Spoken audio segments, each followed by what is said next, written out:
Yo, ouais, donc je fais cette vidéo en deux spi là, et j'espère qu'elle sera pas strike avec la bande son qu'il y a dans le salon là. Donc ouais, c'était rapidement pour revenir sur ma dernière vidéo où je parlais de Stranger Things. Hein, c'est Stranger Things, pareil au même.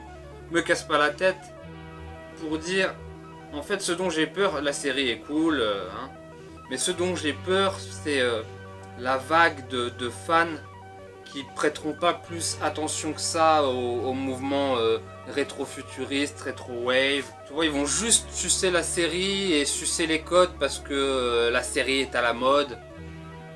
Et ils vont pas prêter attention au mouvement artistique qu'il y a derrière. Et c'est ça qui m'emmerde un peu. Comme, tu vois, quand j'ai sorti la vidéo sur Stranger Things, j'ai du mal à le dire.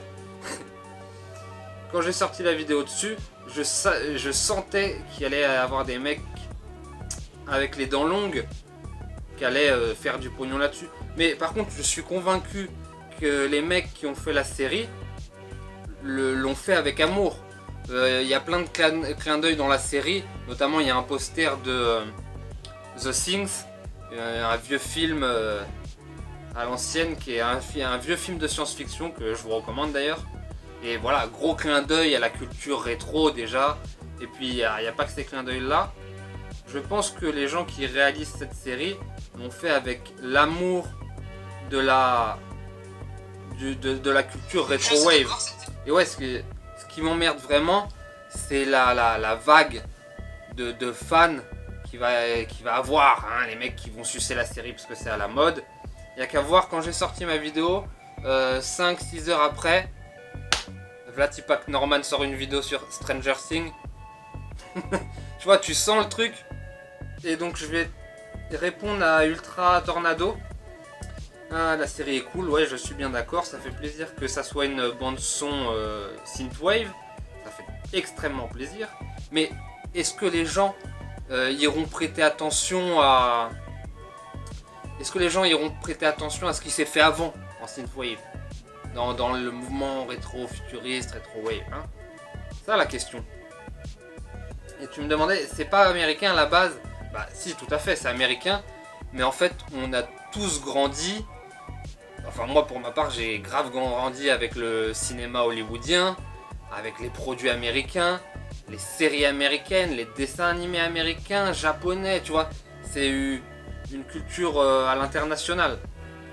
Mais en France aussi, on sait faire des bons trucs dans le rétro-futuriste. Et c'est juste ça que j'ai envie de dire. Regardez aussi les Français. Regardez aussi ce qu'on produit chez nous. Ouais, tu vois, comme Blade Runner, Ghost in the Shell. Des fois, ça sent un peu les mecs qui sentent le bon filon, quoi. Qui se disent, ah.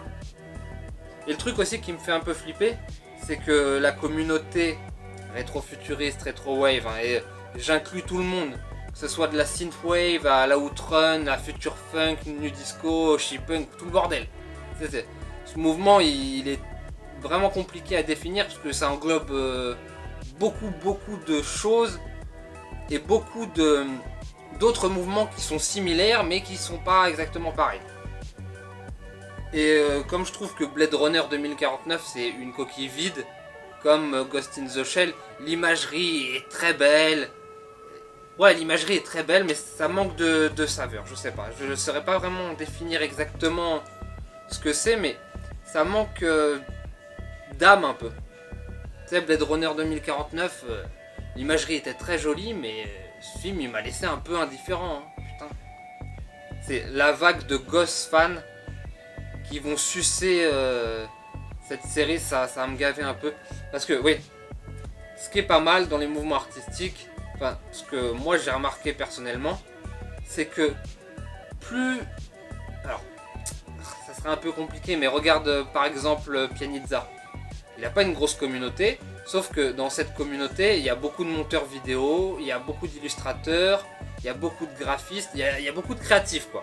Et c'est pas une grosse communauté, mais c'est une bonne communauté avec de trolls et tout. Alors que tu prends Rasmo, je sais pas combien il doit être à 400 000 abonnés, un truc dans le genre. Bah, grosse communauté, mais grosse communauté de gogol, quoi. tu vois. Donc c'était un peu le même effet avec le mouvement rétrofuturiste. C'est que en France, c'est pas une grosse communauté, mais c'est une bonne communauté. C'est une communauté qui produit de bonnes choses. Et j'ai peur que si elle se démocratise plus, bah ça devienne une communauté de gogoles, toi, tu vois, qui suivent juste le mouvement. Moi, j'aime bien le fait que y ait beaucoup de puristes dans la synthwave et Vaporwave, le mouvement rétrofuturiste. Donc, je voulais quand même revenir sur cette dernière vidéo pour bien que les choses soient claires. Je trouve que la série Stranger Things, c'est cool, mais attention aux dérives qu'il va avoir derrière, tu vois. Voilà, c'était tout. Je vais faire un montage en 10 minutes, bah les couilles, hein. M'en voulez pas. Vos youtubeurs de qualité font la même chose.